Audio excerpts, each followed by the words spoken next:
Class বটতলার উকিল, Dubai মালয়েশিয়ার resident S আলমের সাবেক কর্মচারী সুপুরে পাথায় লাথি দিয়া বঙ্গভবন থেকে বের করে দেওয়া। এখন প্রশ্ন আসবে, কে হবে প্রেসিডেন্ট বাংলাদেশের? খুবই গুরুত্বপূর্ণ প্রশ্ন।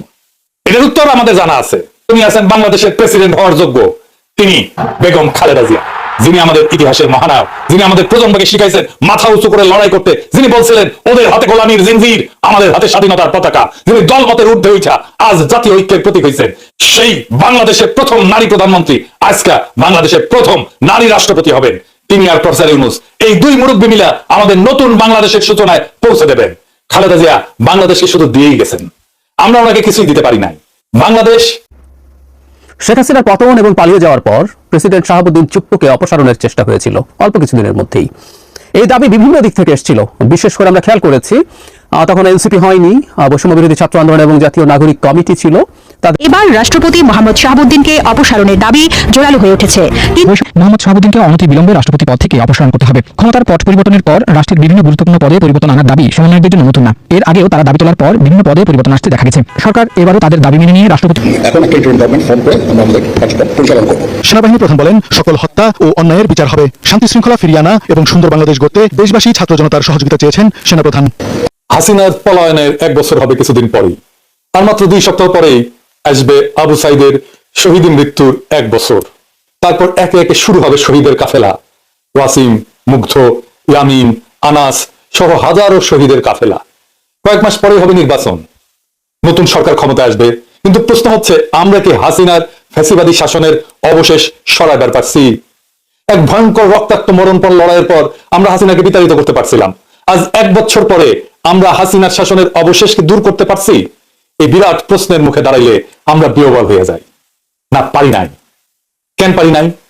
আর কি করলে এখনো এটা পারা সম্ভব? সেটা নিয়ে আজকের আলাপ। আজকের আলাপের লক্ষ্য হাসিনা পলায়নের বর্ষপূর্তিতে ফ্যাসিবাদের শেষ চিহ্ন মুছে দেওয়া। আসেন আল্লাহর নামে শুরু করি। পুরো বিষয়টা বোঝার জন্য, পুরো পরিকল্পনা, পুরো স্ট্র্যাটেজি বোঝার জন্য, কেন এই স্ট্র্যাটেজি নিয়ে আসছি সেই জন্য আমাদের একটু পিছনে ফিরে যেতে হবে। পুরো ব্যাপারটা না হলে আমরা বুঝতে পারবো না। আপনারা নিশ্চয়ই জানেন, আওয়ামী লীগের কর্মীদেরকে 1971 সালে মুজিব বাহিনীতে যুক্ত করে ইন্ডিয়াতে ট্রেনিং করানো হয়। ছাত্রলীগের নেতা কর্মীরা মুজিব বাহিনী প্রশিক্ষণের সুযোগ পাইত। নেতৃস্থানীয় ছাত্রলীগ নেতা কর্মীদের প্রশিক্ষণ দেওয়া হইতো দেরাদুনে, উত্তরপ্রদেশের। আর সাধারণ কর্মীদের প্রশিক্ষণ দেওয়া হয়েছিল আসামের হাফলং প্রশিক্ষণ কেন্দ্রে। এই 2 প্রশিক্ষণ কেন্দ্র সহ মুজিব বাহিনীর সামগ্রিক কার্যক্রম পরিচালিত হইতো মেজর জেনারেল SS উবানের নেতৃত্বাধীন স্পেশাল ফ্রন্টিয়ার ফোর্স এবং রয়ের তত্ত্বাবধানে। এখানে শুধু অস্ত্র চালানোর প্রশিক্ষণই দেওয়া হতো না, রাজনীতি প্রশিক্ষণ দেওয়া হইতো, বাংলাদেশ রাষ্ট্র হিসেবে কেমন হবে সেটার প্রশিক্ষণও দেওয়া হইতো। মুজিব বাহিনীর 4 কমান্ডার ছিল, এই যে দেখেন উবানের সাথে বসে আছে। তারা তাদের পিতৃপ্রদত্ত নামটাও বদলায় ফেলছিল। শেখ মনির নাম ছিল মনি দে, তোফায়েল আহমেদের নাম ছিল PK রায়, আব্দুর রাজ্জাকের নাম ছিল রাজেন্দ্র, আর সিরাজুল আলম খানের নাম ছিল সরোজ কুমার। আওয়ামী লীগের যে মুখপাত্র ছিল বাংলার বাণী, সেটাও কলকাতা থেকেই ছাপানো হইতো প্রথম। টেকাও দিত এই এই মুজিব বাহিনী পরে রক্ষী বাহিনীতে রূপান্তরিত হয়। 111 জেনারেল মাসুদউদ্দিন চৌধুরী রক্ষী বাহিনী থেকে আসা। এই মুজিব বাহিনী বাংলাদেশের রয়ের প্রশিক্ষিত প্রধান রাজনৈতিক শক্তি। বিজেপির যেমন RSS, ঠিক তেমনি বাংলাদেশ আওয়ামী লীগের মুজিব বাহিনী। মুজিব বাহিনীর সদস্য কে ছিল সেটা দিয়ে বুঝতে পারবেন আওয়ামী জামানায় কার কত পাওয়ার ছিল। আওয়ামী লীগের কোর পাওয়ার হাউসে মুজিব বাহিনীর সাথে সংশ্লিষ্ট না হইলে আপনি স্পেসই পাবেন না। যেমন ধরেন ছাত্রলীগের সাদ্দাম হোসেন, ওর বাবা মুজিব বাহিনীর ডেপুটি কমান্ডার ছিল। শাহজাহান খান, মোস্তফা জব্বার, মুজিবুল হক, এরাও মুজিব বাহিনীর। হাসানুল হক কিন্তু জাসদ করে এত গুরুত্বপূর্ণ কেন ছিল? কারণ সেও মুজিব বাহিনীর লোক। এই মুজিব বাহিনী জাসদে রূপান্তরিত হয়, এই জন্যই বলা হয় জাসদ রয়ের বিশেষ কোনো পারপাস সার্ভ করার জন্য তৈরি করা হয়েছিল। জোকার হামিদ মুজিব বাহিনীর লোক ছিল, সুপ্পু মুজিব বাহিনীর লোক ছিল। হাসিনা মুজিব বাহিনীর বাইরে কাউরে প্রেসিডেন্ট বানাইতো না শেষ দিকে।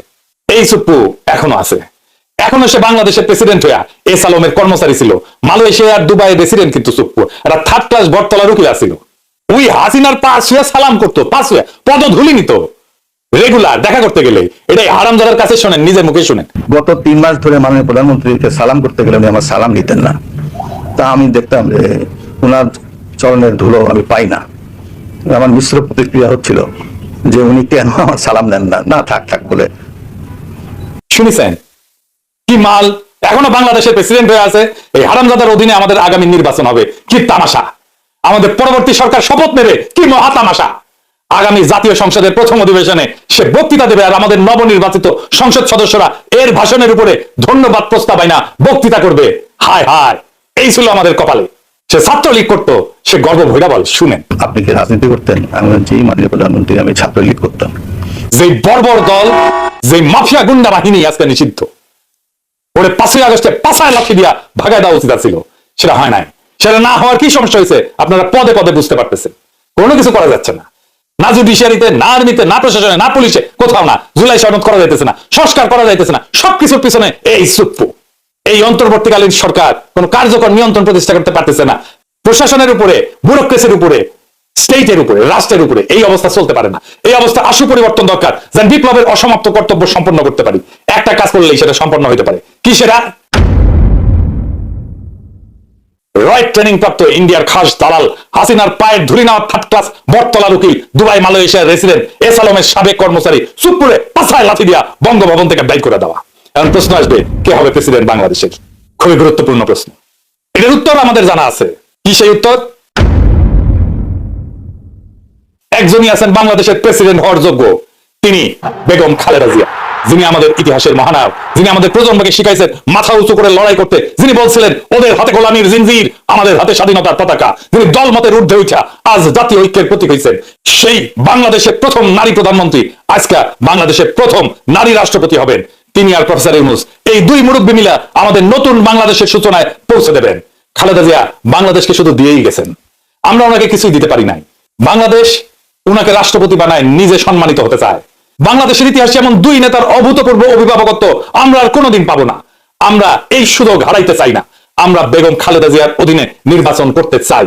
আমাদের সংসদ সদস্যরা বেগম খালেদা জিয়ার কাছে শপথ পড়ুক, এইটা আমরা চাই, আমরা সেটা দেখতে চাই। ওই শপথের মূল্য অনেক। ওনারা অভিভাবকত্বে থাকলে নির্বাচন এর চাইতে ভালো আর কখনো হবে না। কোনো পুলিশ মিলিটারি লাগবে না, এমনি এমনি শান্তিপূর্ণ এবং উৎসব মুখর নির্বাচন হবে, লিখে রাখতে পারেন।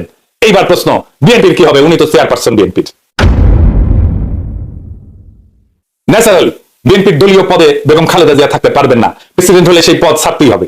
তারেক রহমান এখন যথেষ্ট ম্যাচিউর, ওনার দলের পূর্ণ দায়িত্ব নিয়ে আগামী নির্বাচনে দলের নেতৃত্ব দেওয়া প্রয়োজন। উনি হবেন বিএনপির চেয়ারপারসন। আমাদের দেশে যত সংখ্যা সব কেটে যাবে বেগম খালেদা জিয়া যদি প্রেসিডেন্ট হন। খালেদা জিয়া মাথার উপরে আছে, এটাই আমাদের বড় আশা, বড় ভরসার জায়গা। এটাই বাংলাদেশের নিরাপত্তা। উনি আমাদের আয়ু নিয়ে বেঁচে থাকুন, যতদিন আমাদের মধ্যে আছেন তিনি মহামান্য রাষ্ট্রপতি হিসেবেই থাকবেন। আর এই কাজ করতে হবে আগামী 5ই আগস্টের আগেই। আমরা খালেদা জিয়াকে নিয়ে ফ্যাসিবাদের পতনের বর্ষপূর্তির উৎসব করতে চাই। বর্ষা বিপ্লবের পর একটা বছর কেটে গেছে। হাসিনা পালাইছে সত্যি, কিন্তু সে ফেলে গেছে একটা ছায়া, ফ্যাসিবাদের ভারতীয় দালালির আর রাষ্ট্রীয় দখলদারিত্বের ছায়া। আজ আমরা সেই ছায়ার নিচে শ্বাস নিতে পারি না, কথা বলতে পারি না, বিচার করতে পারি না। শহীদের রক্ত এখনো শুকায় নাই। ইয়ামিন, মুগ্ধ, আবু সাইদের শোক আমাদের শিরায় বয়ে চলতেছে। আমরা হাসিনাকে তাড়াইছি, কিন্তু তার রেখে যাওয়া সুপ্রদের তাড়াইতে পারিনি। এস আলমের কর্মচারী, দুবাই মালয়েশিয়ার রেসিডেন্ট, প্রশিক্ষিত মুজিব বাহিনীর ধুলি ধরা রিক্রুট এখনো বঙ্গভবনে বসে আমাদের বিপ্লবের মুখে থুথু ছুঁড়ে দিচ্ছে। এই লজ্জা মুছতে হবে। এই অসমাপ্ত বিপ্লবকে সম্পন্ন করতে হবে। এই পচা কাঠামো থেকে জাতিকে মুক্ত করতে হলে এখনই দরকার সেই ঐক্য, সেই আগুন যেটা ছিল বর্ষা বিপ্লবে, যেটা ছিল শাপলা চত্বরে, যেটা ছিল প্রত্যেকটা শহীদের মুখে। আমরা মাথা নোয়াবো না, আমরা দিল্লির দাসত্ব মানবো না। আর তাই সময় আসছে বাংলাদেশের প্রথম নারী রাষ্ট্রপতি বেগম খালেদা জিয়াকে বঙ্গভবনে অধিষ্ঠিত করার। সময় আসছে প্রফেসর ইউনূসের মতো নিরপেক্ষ অভিভাবককে দিয়ে অন্তর্বর্তীকালীন সরকারকে দৃঢ় নেতৃত্বে প্রতিষ্ঠিত করার। সময় আসছে শহীদের কবরের কাছে দাঁড়ায় শপথ নেওয়ার। এই বাংলাদেশ আর কখনো রয়ের অনুগত থার্ড ক্লাস বটতলার দালালদের হাতে তুলে দেওয়া হবে না। আসেন বুকে হাত রাখি, এই 1 বছরের ভুল শুধরাই, পচা কাঠামো ভেঙা ফ্যাসিবাদের শেষ দাগটুকু মুছে ফেলি। শহীদের রক্ত, আমাদের মা বোনদের কান্না আর আগামী প্রজন্মের মুক্ত নিঃশ্বাস, এই 3টা জিনিস আমাদের তাড়না দিক, আমাদের সাহস দিক, আমাদের পথ দেখাক। এইবার আর থামানা, এইবার বিজয়ের শেষ প্রান্তে পৌঁছানো দরকার। বাংলাদেশ বাঁচবে, বাংলাদেশ জেগে উঠবে, বাংলাদেশ জিতুক আমরা সবাই চাই। বাংলাদেশকে আমরা জিতাই ছাড়বো ইনশাল্লাহ। ইনকলাব জিন্দাবাদ। শেখ হাসিনার পতন এবং পালিয়ে যাওয়ার পর প্রেসিডেন্ট শাহাবুদ্দিন চুপ্পুকে অপসারণের চেষ্টা হয়েছিল অল্প কিছুদিনের মধ্যেই। এই দাবি বিভিন্ন দিক থেকে এসেছিল। বিশেষ করে আমরা খেয়াল করেছি তখন এনসিপি হয়নি, বৈষম্য বিরোধী ছাত্র আন্দোলন এবং জাতীয় নাগরিক কমিটি ছিল, তাদের দিক থেকে দাবি তোলা হয়েছে। বেশ সময়সীমা বেঁধে দেওয়া হয়েছিল শহীদ মিনার থেকে, আমাদের সম্ভবত মনে থাকার কথা। এবং এই একই দাবি আরো আগে থেকে করেছেন এবং পরেও কন্টিনিউ করে গেছেন জনাব পিনাকি ভট্টাচার্য, অত্যন্ত ইনফ্লুয়েন্সিয়াল অ্যাক্টিভিস্ট, আমরা এভাবেই বলবো, সবচেয়ে ইনফ্লুয়েন্সিয়াল এভাবে বলাই যায়। তিনি এই দাবি ক্রমাগত করে গেছেন, কিন্তু শেষ পর্যন্ত ওটার কার্যকর হয়ে ওঠেনি। বিএনপি প্রায় প্রকাশ্যে অবস্থান নিয়েছিল চুপ্পুকে অপসারণের বিরুদ্ধে। সেই একই রকম দাবিতে আবার জনাব পিনাকি ভট্টাচার্য দাবি তুলেছেন। গতকাল তার একটা ভিডিও আমি দেখলাম যেখানে তিনি অভিনব একটা প্রস্তাব নিয়ে এসেছেন, সেটা হচ্ছে চুপ্পুকে সরাতে হবে এবং চুপ্পুকে সরানোর জন্য বেশ কিছু কারণ তিনি সামনে এনেছেন। এই কারণগুলো যৌক্তিক কিনা, সঠিক কিনা, আমরা সেটা নিয়ে খানিকটা আলাপ করতে চাই। এবং অভিনব এই কারণে বলছি যে চুপ্পুকে যদি অপসারণ করা যায়, তার জায়গায় প্রেসিডেন্ট হিসেবে বেগম খালেদা জিয়াকে তিনি প্রপোজ করেছেন। ইন্টারেস্টিং। কেন এই ধরনের প্রস্তাব আমাদের সামনে আসছে সেটা নিয়ে আলাপ করার জন্য এই ভিডিও। জনাব পিনাকি তার ভিডিওতে অনেকগুলো কথা বলেছেন এবং জনাব চুপ্পুকে কেন অপসারণ করতে হবে, আমি নীতিগতভাবে এটা মানতে প্রস্তুত আছি। অত্যন্ত নিচু স্তরের একজন মানুষ তিনি তার ভিডিওতে দেখিয়েছেন যিনি শেখ হাসিনাকে কদমবুসি করেন, 3 মাস ধরে কদমবুসি আর নেন না, তার মানে পায়ের ধুলা নিতে পারছেন, পায়ের ধুলা শব্দটা বলছেন। প্রেসিডেন্ট হওয়ার পর একটা মানুষ এসব কথাবার্তা বলছেন, তিনি রাষ্ট্রের সর্বোচ্চ পদে, এত নিচু স্তরের মানুষ, এটা নেওয়ার কোনো রকম কোনো দ্বিধা নেই। এস আলমের কর্মচারী ছিলেন, রাইট। এবং জনাব পিনাকি এখানে আরেকটা হাইপোথেসিস এনেছেন, সেটা হচ্ছে মুজিব বাহিনীতে ছিলেন। এগুলোরও এক ধরনের ছাত্রলীগ, মুজিব বাহিনী, এগুলোর এক ধরনের হিস্ট্রি তিনি এনেছেন। আমি এগুলো সরিয়ে রাখছি, সব সরিয়েও বলছি কিছু হোক না, অত্যন্ত নিচু স্তরের একজন মানুষ, এটা নিয়ে আমার কোনো দ্বিধা নেই। এবং শেখ হাসিনার প্রেসিডেন্ট হতে হলে নিচু স্তরের মানুষই হতে হবে, এটা নিয়ে আমরা কেউ দ্বিমত করব না। এবং এটাও সত্য, শেখ হাসিনার নিযুক্ত এই মানুষটা দেশের সর্বোচ্চ পদে রয়ে গেছেন, এটাও শোভন না, সবকিছু আমরা একমত। কিন্তু তিনি বিপজ্জনক কিনা, এই আলাপটা দীর্ঘদিন থেকে হয়েছে। মানে যখন তাকে অপসারণের কথা হচ্ছিল তখন নানান রকম কথাবার্তা, মানে একটা উদাহরণ দেই, জনাব ওয়াকারুজ্জামান সম্পর্কে বলা হতো তিনি ভারতের লোক। ইভেন জনাব পিনাকি ভট্টাচার্য অনেকবার এই আলাপ করেছেন, তিনি তার জায়গা থেকে সেটা তার মতো করে এস্টাবলিশ করার চেষ্টা করেছেন। এবং আমাদের দেশে অনেকে বলেছেন যিনি ভারতের লোক, শেখ হাসিনার লোক, একই সাথে প্রেসিডেন্ট ভারতের লোক, শেখ হাসিনার লোক, সুতরাং তারা দুজন মিলে জরুরি অবস্থা জারি করে দিয়ে নাকি কি করে ফেলবেন। আমি অনেকেই একই আলাপ করতে দেখেছি। পরে রীতিমতো আমি একটা আলাদা ভিডিও করেছি, করে দেখিয়েছি বাংলাদেশে জরুরি অবস্থা জারি প্রেসিডেন্ট করতে পারে না। মানে আমরা প্রেসিডেন্টের নামে অনেক কিছু দেখি, আসলে প্রেসিডেন্ট করেন না, এই জিনিসটা আমরা ধরতে পারি না। আমাদের জরুরি অবস্থার জন্য প্রধানমন্ত্রীর কনস্টিটিউশনে আমাদের এখন প্রধান উপদেষ্টা কাউন্টার সিগনেচার লাগবে, সুতরাং উনি না চাইলে কখনোই এটা হবে না। ধরুন যে কোনো দণ্ডপ্রাপ্ত আসামিকে ক্ষমা করে দিতে পারেন প্রেসিডেন্ট। রাষ্ট্রপতির ক্ষমা বলে আমরা একসময় ছোটবেলায় রাষ্ট্রপতিকে গালিগালাজ করতাম যে রাষ্ট্রপতি এটা এই বিরাট খুনিকে ক্ষমা করে দিয়েছে, উত্তর হচ্ছে সব প্রধানমন্ত্রীর ক্ষমা।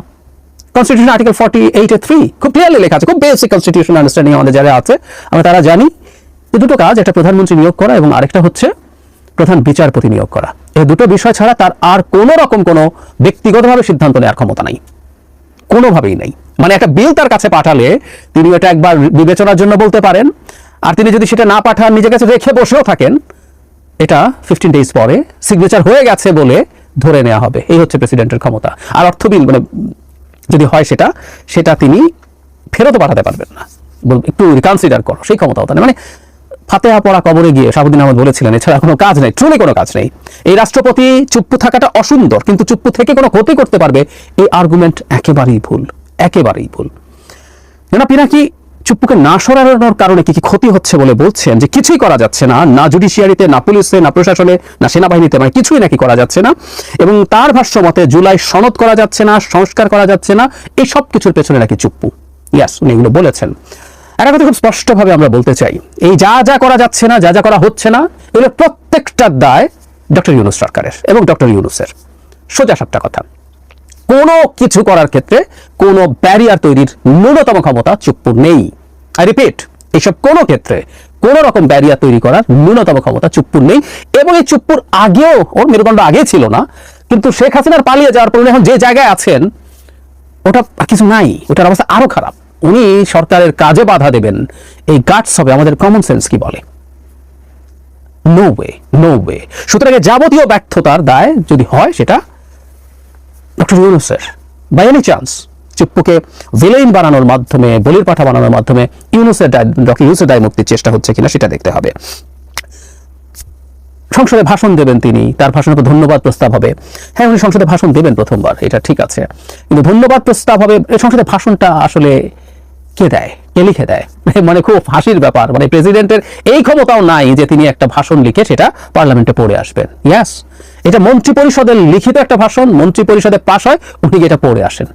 সো এই ভাষণটাও আসলে যদি পরবর্তী নির্বাচনে বিএনপি জেতে বা যেই জিতুক, তার লেখা ভাষণ তিনি গিয়ে পড়বেন। সুতরাং ধন্যবাদ প্রস্তাবের আলোচনা হবে ওই কন্টেন্টের উপরে, এখানে চুপ্পুর কোনো কন্টেন্ট নাই।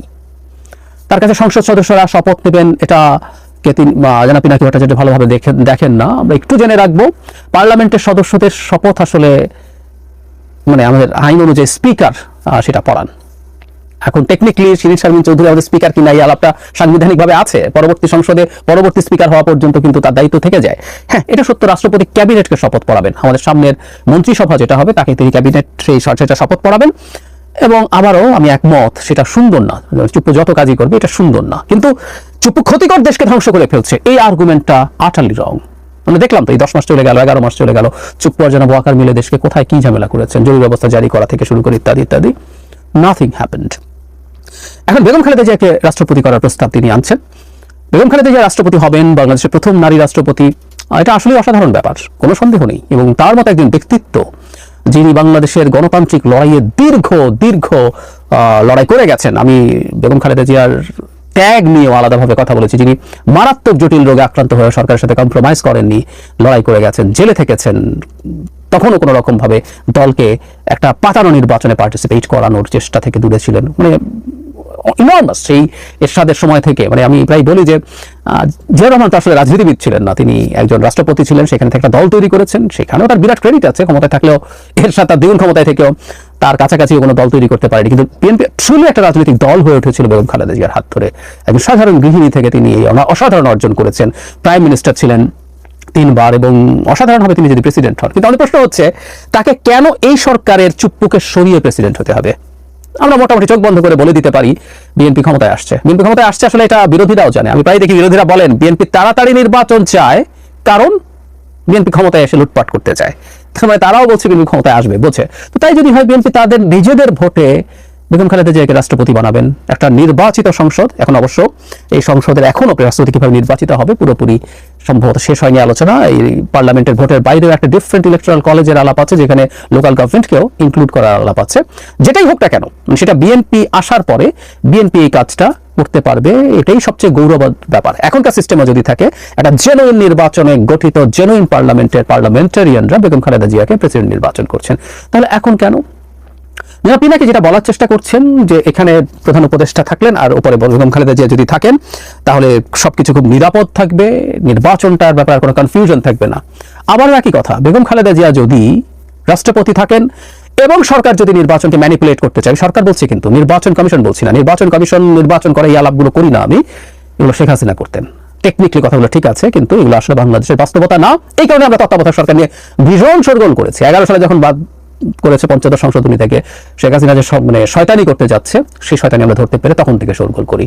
সো তখন যদি ডক্টর ইউনূস সরকার বা তার সরকারের একাংশ নির্বাচনকে ম্যানিপুলেট করতে চায়, বেগম খালেদা জিয়া ঠেকাতে পারার কোনো কারণ নেই, রাষ্ট্রপতির ওই ক্ষমতাই নেই।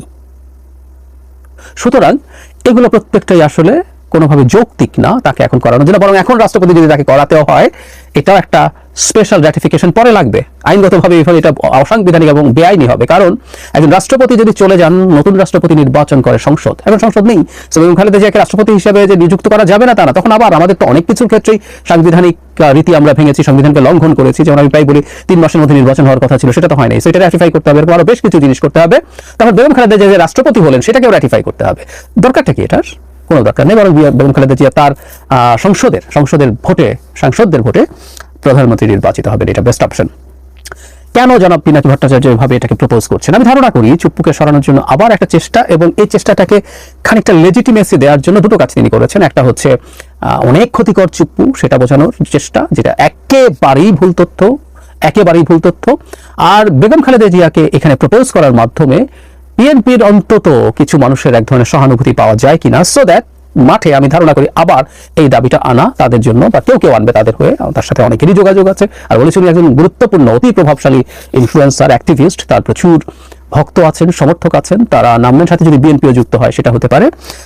আর আরেকটা কারণ এটা হওয়ার সম্ভাবনা আছে, আমরা সাম্প্রতিক সময়ে জনাব পিনাকি ভট্টাচার্যকে খুবই বিএনপির বিপরীতে অবস্থান নিতে দেখেছি নির্বাচনের প্রশ্নে। এটাও খুবই ইন্টারেস্টিং, তিনি নির্বাচনটাকে কম সময়ের মধ্যে চাওয়াটাকে এমনভাবে ন্যারেট করেছেন যেটা ভারতীয় এজেন্ডা, এবং যারা এটা চাইবেন তারা ভারতের দালাল। ইনফ্যাক্ট আমি নিজেও নির্বাচন আর্লি চেয়ে ঠিক একই রকমভাবে ট্যাগড হয়েছি, তার অনেক ফলোয়ার্স, অনেক ভক্ত, তারা এটাকে খুবই ভালোভাবে নিয়ে যেখানে প্রয়োজন সেখানে ঠিক একইভাবে বলে গেছেন।